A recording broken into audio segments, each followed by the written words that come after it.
A Democratic Alliance mayor said on Twitter, and they got roasted for saying this. They said the following: South Africans get distracted by the race debate.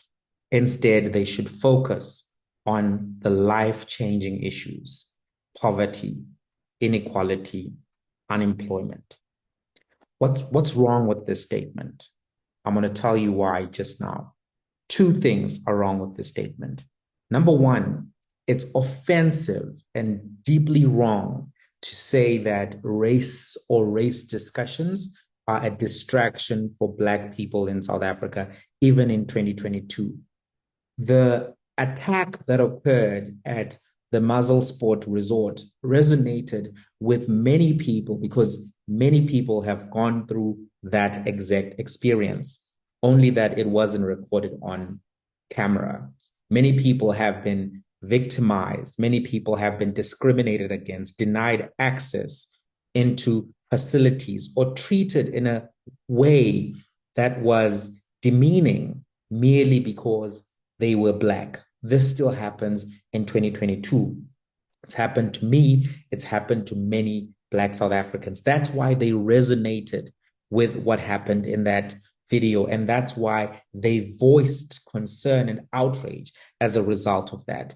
Racism didn't end on 11 February 1990 with the release of Nelson Mandela. It didn't end after a soccer and a rugby World Cup. Racism still persists to this day. So to simply say that it's a distraction to Black people is offensive, it's dismissive, it's condescending. And it's also something that you would never say to other groups which have been victimized historically. Mayor Pappas would have never said to Jewish people that anti-Semitism is a distraction. He never would have said that. He probably would have stood up in solidarity with them when Kanye West said all of those anti-Semitic things. And that would have been the right thing to do. So it's patronizing and condescending to say to Black people that, racism is a distraction to them. Number two, he says that people must focus on life-changing issues such as poverty, inequality, unemployment. These are real problems that continue to affect South Africa today. But what's the source of these problems? The Land Act of 1913 dispossessed Black Africans of the land that they owned, and they continue to suffer from land poverty to this day. Inequality is as a result of the land dispossession. One of the worst manifestations of inequality is asset inequality. Where does the income inequality come from? Where does the unemployment come from? From the Bantu Education Act of 1953, which made Black people go to schools which were inferior because Hendrik Verwoerd said that Black people were meant to be hewers of water, merely servants. That's where this stuff comes from.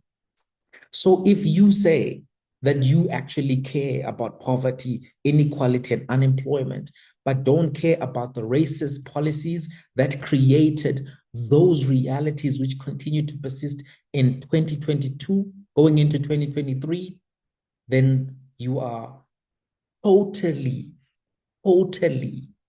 miseducated about the status of the South African economy. Education and employment and access to business loans are still unequal in South Africa today. Your prospects to get employment are still affected by the color of your skin, because that affects the kind of schools you would have gone to, that affects the kind of networks that you would have access to. Those are still realities today.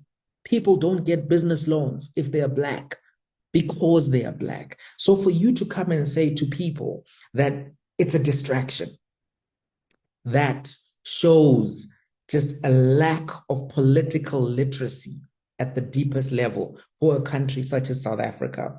To solve the problems created by racism, to solve the problems created by supremacist thinking, you have to design policy that is A, affirmative, B, transformative, and C, restorative.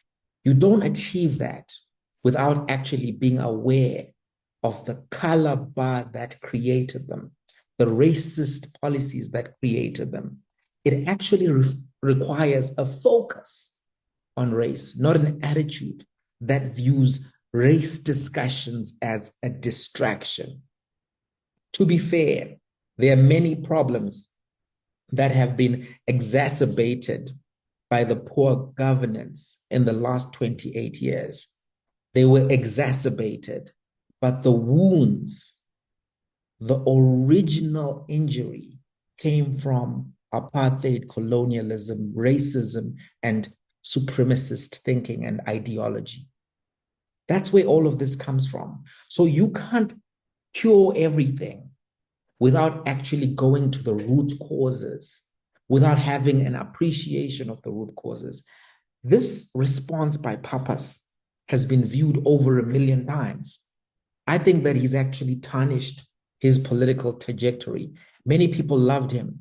Many people were looking at his work in Umngeni municipality, hoping that he could be one of the next leaders in South Africa.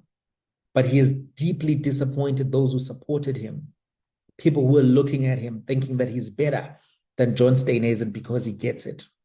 He can't be an ally if he thinks that race discussions are a distraction. He can't be a national leader if he thinks that race discussions are a distraction. He kept this post on his Twitter. He didn't apologize. He's not walking back his comments. And I think that this will be his undoing. I really do.